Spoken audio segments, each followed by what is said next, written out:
requires change. Second point would be the relevance of urgency. And if you look at the Ukraine war, just for instance, from the ammunition cost, usually before 155, one shell used to cost $2,000. Right now, the price is $8,000. And the production rate or delivery was moved from the 12 months at the beginning to almost 28 months right now. And then, by the way, we are still working within the alliance that's well known about 14 variation of 155 ammunition. So why do we have to link that? That's my perspective to with a technological advance to make sure that that's gonna still remain in the alliance. And last but not least, importance of trust among our headquarters, soldiers, troops, no matter nations we are coming from. Trust is key to interoperability.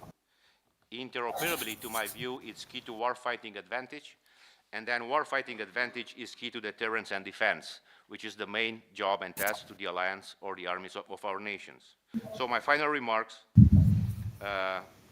would be two questions for the whole audience, probably, to think about.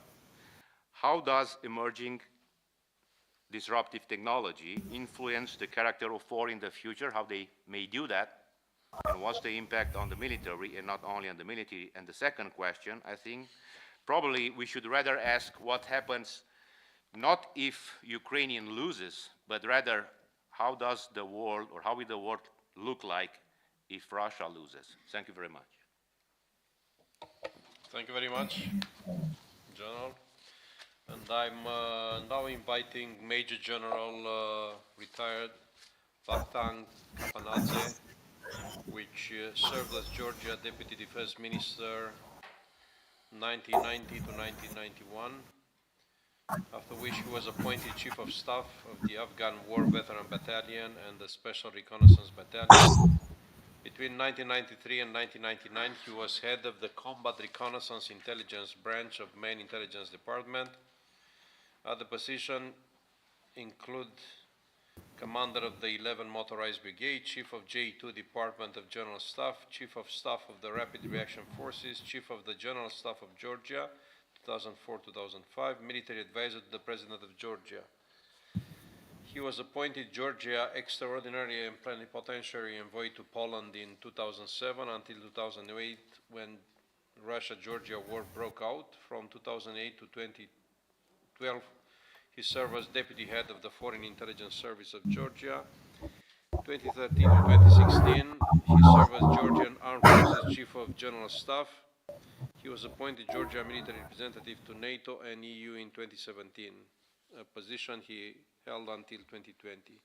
He is currently the Deputy Director General of Military Advanced Technology Research, Development and Production Center, Head of Defense and Security Directorate of the Analytical Center, GeoCase, Professor of the Caucasian International University. General, you have the floor. Thank you.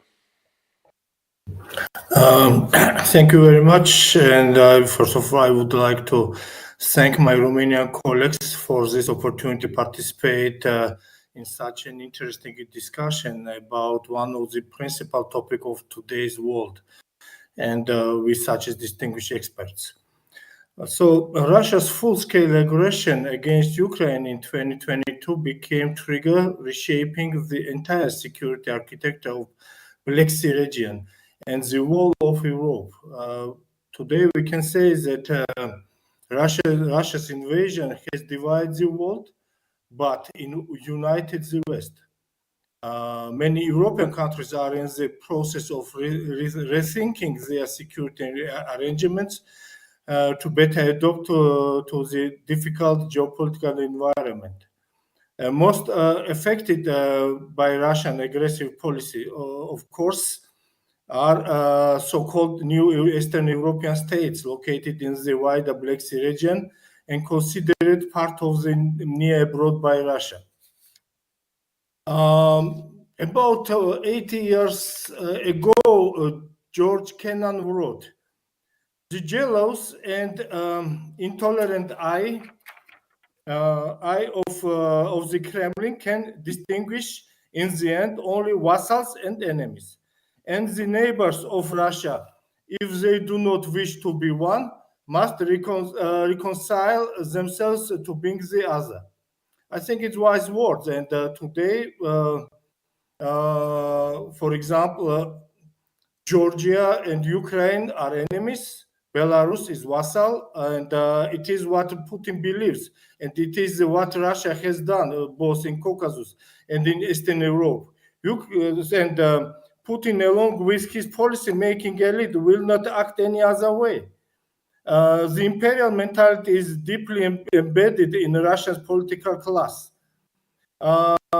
First of all, my colleagues all touched almost all aspects of this situation with in Black Sea region after Russian-Ukraine war.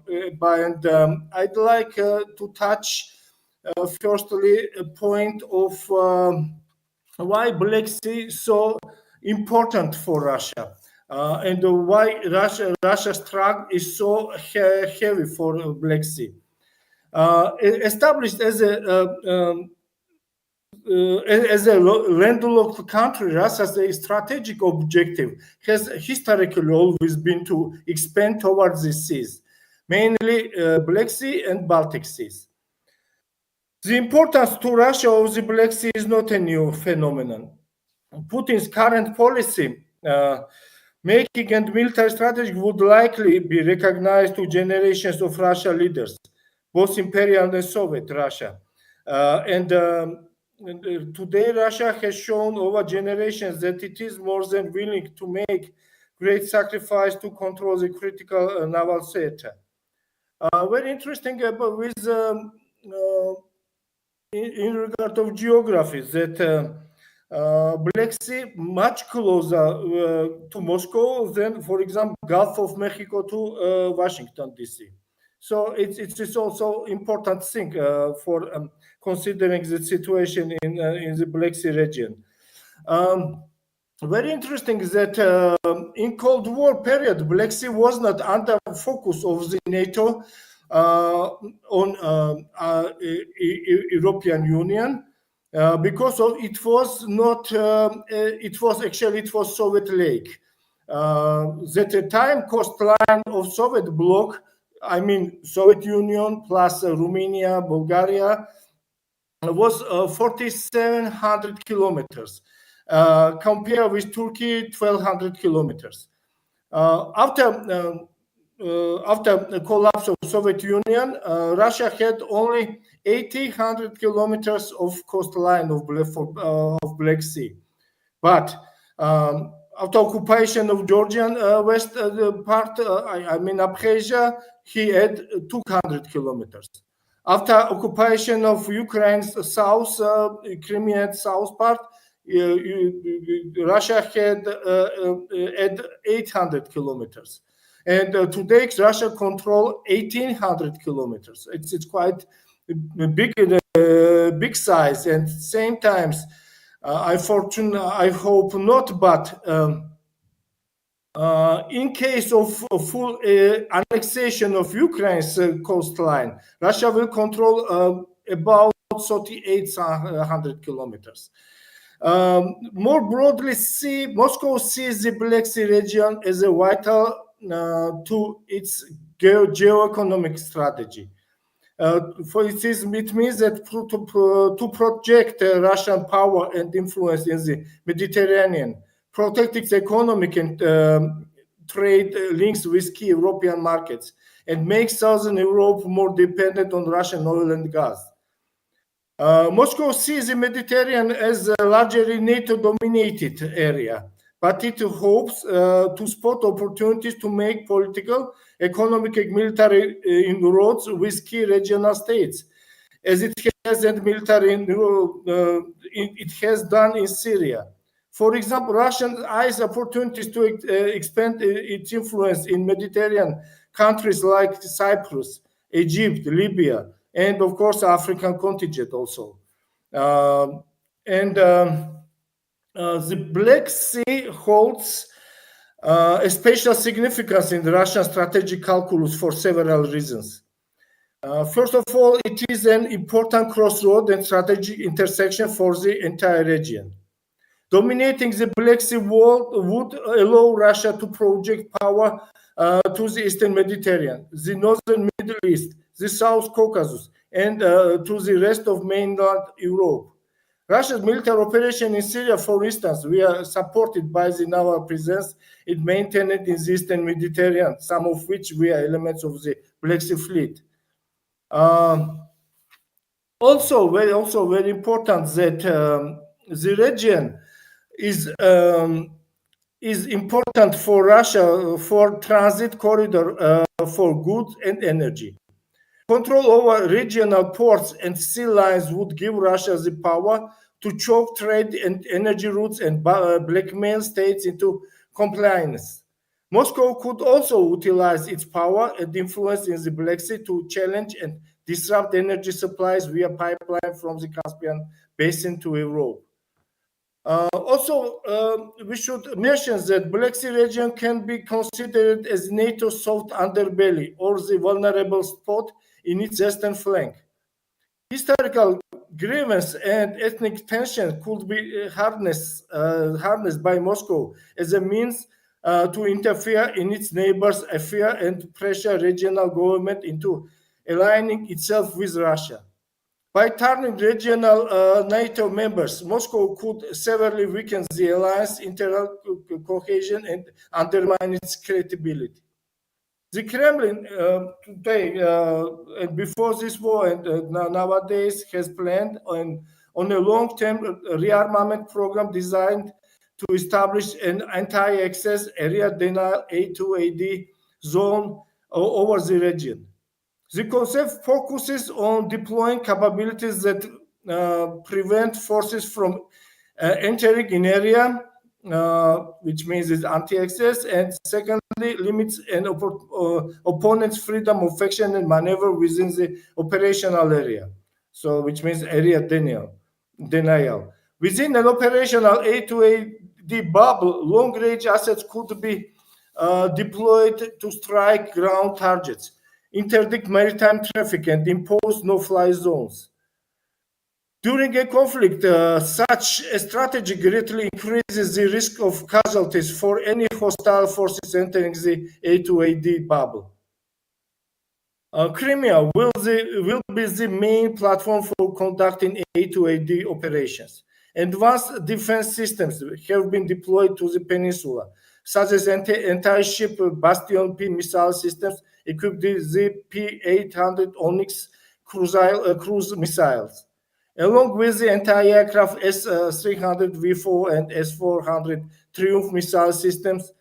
Upgrade programs are underway to refurbish Soviet-era bunkers, reanimate early warning radar systems, and install high-tech electronic warfare equipment. Along with Russia's other missile systems in Armenia, Krasnodar, and Latakia, its A2AD capabilities extend over major parts of the region, covering much of the Black Sea and parts of Georgia, Turkey, and Ukraine. Russia's A2AD capabilities will also be strengthened by the deployment of the Tupolev Tu-22M3 to the region. I'd like to remind that this plane can carry 4 Kinjal. It's a hypersonic missile. And also long-range bomber can carry Ha-15 or Ha-22 missiles designed to destroy air defense systems. The bomber force will be protected by Russian fighters like the Sukhoi Su-24, which can secure a vast majority of the Black Sea airspace and greatly expand Russia's strategic aviation patrol routes in the region. In deployment, aviation. So, in deployment of these different capabilities together, Russia would be able to form a multi-layer interconnecting defense network that can threaten or interact any force within the A2AD. So, very brief, what NATO should do in that situation, and what kind of steps they should do. From my point of view, of countries like Georgia, there are three key ways in which NATO can make an important contribution to security over the Russian attack on Ukraine. This is intensify of tasks already performed, increase maritime presence operations, and naval capability building of partner countries like Ukraine and like Georgia. For Georgia point of view, and it's for conclusion, I'd like to mention that as the war in Ukraine develops, its implication for the global security architecture has not been determined. It's no doubt that new Iron Curtain is descending over Europe. We all see that, and where the line will drawn, however, depends very much on result of the ongoing war. In any case, the implication and stakes for Georgia are very high. If Ukraine falls, Tbilisi could be next target. On the other hand, economic sanctions combined with Ukraine's impressive resistance may succeed in defeating the Russians. Such a scenario would breathe new life into Euro-Atlantic ambition of Moldova, Ukraine, and Georgia. Therefore, the Georgian political elite and policymakers need to actively engage their Western partners to guarantee Georgia does not fall behind of this curtain. Georgia society needs to start planning and working on increasing its civil defense capabilities. The best practice from the Baltic states as well as example of Ukraine need to be studied and implemented in the Georgian context. Regarding civil defense capabilities, it is vital to counter Russian hybrid warfare and threats to social cohesion. It's also important. The Georgia defense plan should be based on, as they called, onion skin system, which means 5D principles: deter, detect, deny, delay, defend. And in that case, of course, very important to increase naval capability of Georgia. As you know, Russian decision to develop seaport sea base in Ochamchire, 35 kilometers from administrative border from Abkhazia to Georgia. It will be very close to Georgia, and after that, maybe hide Russian Black Sea fleets vessels inside of these territories. In that case, that area became legal target for Ukraine. De jure, it will be strike Georgian territory, but de facto it will be strike, for example, Russian base on the occupied territories, etc. And for political point of view, Tbilisi also needs to intensify its cooperation with Turkey, as it is a NATO member and a large regional military power, which show its power in Karabakh conflict when Turkey entered first time in the last 100 years in the exclusive sphere of interest of Russia, and it entered with power. And Turkey is a potential to counterbalance Russian regional dominance. Additionally, Turkey could play a similar role for Georgia as Poland does for Ukraine or Romania does for Moldova, by acting as a humanitarian, military, and transit corridor. So, while Georgia's NATO membership is on hold, Tbilisi should further enhance its special relationship with the alliance to strengthen the civil preparedness and military readiness against external threats. For this, Georgia should learn more from past examples of kinetic and non-kinetic warfare, and not only hybrid warfare, hybrid warfare examples. While the Georgian army will be highly outnumbered in any scenario of Russian invasion, Tbilisi should aim to establish potent deterrence for such scenario which may affect the cost-benefit calculus of Russia and prevent the invasion. Thank you for your attention. Thank you, General. And I think very valid points were made here by all the speakers. Unfortunately, I'm just checking on time, and I know we started late, but I don't think to do to the next panel what was done to us. So for only 5 more minutes, I would like my colleague, Ambassador Magero, who was in Brussels with Ambassador Tachan and with Mr. Yordan Bozilov, to present the joint project to say a few words. Thank you so much, General. I'm honored to be again in the House of the Army, which I know our hosts speaking on VTC know very well.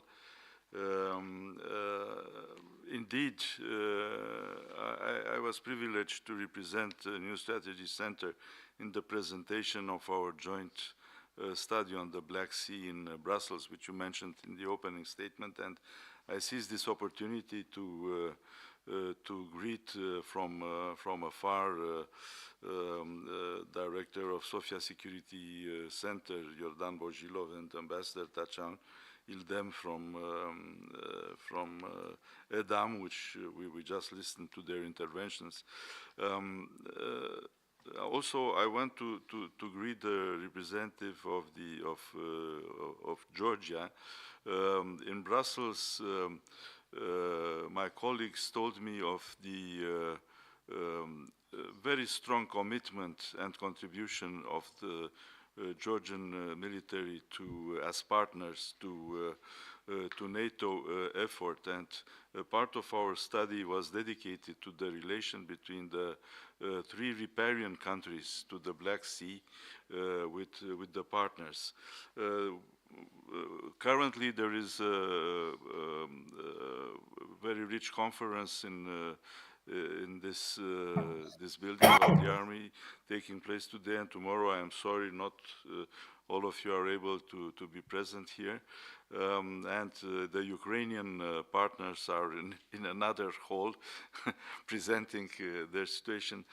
I just want to point out, referring to our trilateral effort, the three think tanks from Bulgaria, Romania, and Turkey. It was a first in NATO, and one of the ideas we presented there was the relevance to integrate the strategic cultures of the NATO members into the collective thinking.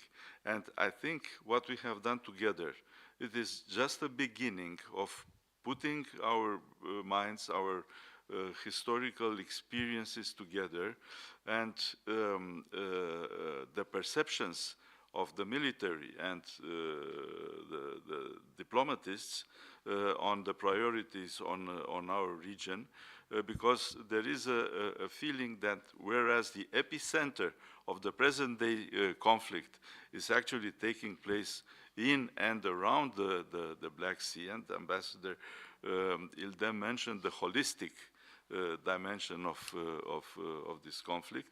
It is true that for various historical reasons, the Black Sea was sort of in a cloud of reluctance for the very reason of its complicated strategic mix. And I want here to make reference, and with this I will conclude because I have no time, to intervention of our general from the land forces, because it results that the land forces have a very long historical memory. And when you mentioned, General, the winter war in Finland, and made the comparison with, well, 70 years later, 80 years, sorry, with what is going on in Ukraine, you pointed out to another strategic culture, the strategic culture of Russia, and the permanence of this elastic breathing between expansion and retraction, and perseverance. And I want to end here by recalling that people usually remember that Karelia was the main objective, but in fact it was the closure of the exit to the Arctic and the border between the Soviet Union at that time and Norway.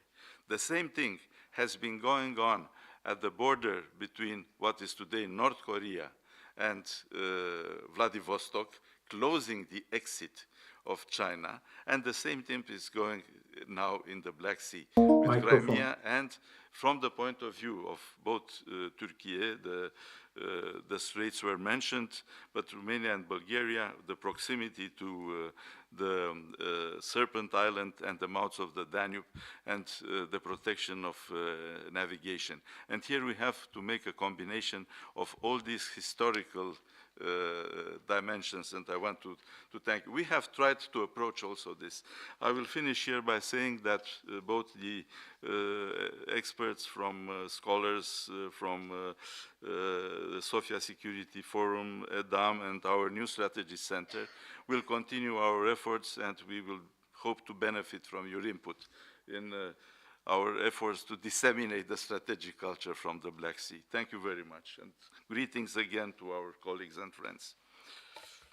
So I just checked with my colleague who is with the organizers, so I think we still have 5 more minutes, and I will encourage whoever wants to put a question or have a comment. I hope our friends and colleagues online will be able to stay for 5 more minutes. Yeah, please, General. General Rozeață, professor at Apollonia University from Iași. I have a question not for somebody specifically, but for all of us. Do we have, as NATO, an exit strategy from this war? And maybe another one. Why do we focus so much on physical and not in mental dimension of this phenomena which is war? I think it's a very good question. So anyone from the people online, or General, would you like to try and answer? I'm just going to jump in and answer on that. So, as far as you know, NATO as an alliance, it's not involved in Ukraine war. So that's all on a bilateral agreement, bilateral support provided by, Western states or whatever, so alliance states. But NATO as an alliance, you are probably know that better than I do, sir, that it's not, involved as an alliance in the war. So do we have an exit strategy? That's a good question, and I don't think I have the answer right now. And then, but I do believe that, the question that I ask at the end of my presentation should make us think. And then it depends on how you define exit strategy. Exit on what? How do we define victory? How Ukraine or Russia define victory, if any declared victory? And it goes back to that strategic thinking that, how should we be resilient but adaptive at the same time? How we'll adapt? Right now we are reacting and responding to a threat. But also the alliance, what she's doing with a 360 approach with a regional plan, is just setting the stage for, not tomorrow, for the incoming years to come. If you can tell me how that war is going to end, probably I would try to give you an answer to, if we have an exit strategy. But then it's going to take a while. So there are different theories, but from the alliance perspective and Romanian land forces perspective, I think that we are doing what we have to do. And then I do believe that the alliance, it's still demonstrating as a whole the strongest commitment and cohesion from all its history. Thank you very much. Anyone from our colleagues online would like to answer? Please. Ambassador. If I may just add a couple of ideas. First, I do agree that we don't know how this war will end. But we as NATO and as European Union, we know what will be the preferable solution or preferred solution for us. Of course, restoration of territorial sovereignty of Ukraine, return to the rule-based international order, restoration of European security architecture. And I think that we know what we shall do. We analyzed our own behavior, we analyzed our own mistakes before war started. But I know that we now know what we should do in order to achieve these goals, if we can define that as goals. And we also know what to do in order not to allow the spillover of this conflict to NATO territories. I mean, this is also very important. How the situation will evolve, of course, there are many factors, but I think that we already abolished wishful thinking, and we know better how to react to this situation. Thank you. Thank you very much. Ambassador Tachanel-Dem, you wanted to add something? Yes. Well, just to reinforce what Jordan Boshilov has said, yes, indeed, the General was right. NATO is not a party to this conflict. We are having bilateral arrangements with Ukraine to provide assistance in their fight for their territorial integrity and sovereignty. And it is very important. It would be essential in the period ahead of us for the support of the West allies to be sustainable. We all know how public sentiments could change. Therefore, leadership is necessary to induce our societies that what we fight against is the challenge we are seeing from one country that does not recognize those fundamental principles that underpin European security. And if we compromise on that, then Russia will have a strategic pause for a while. Then it will find the necessary means and ways to intervene with other countries in close proximity to Russia. That's why also for the future of the European security architecture, we need to keep these fundamental principles off the table, not to be opened for renegotiation. But at the same time, I think it would be incumbent on all of us to reflect on how we can have new instruments for European security architecture, because all the important instruments like CFE Treaty, Open Skies Treaty, Vienna document, these are no longer functional. They are part and parcel of the past, and we have to reflect even from now how we can project a vision that could guide all of us in having a legally binding instruments for such an architecture to be in place. As I told earlier, right now it would not be possible to consider Russia to be part of this system.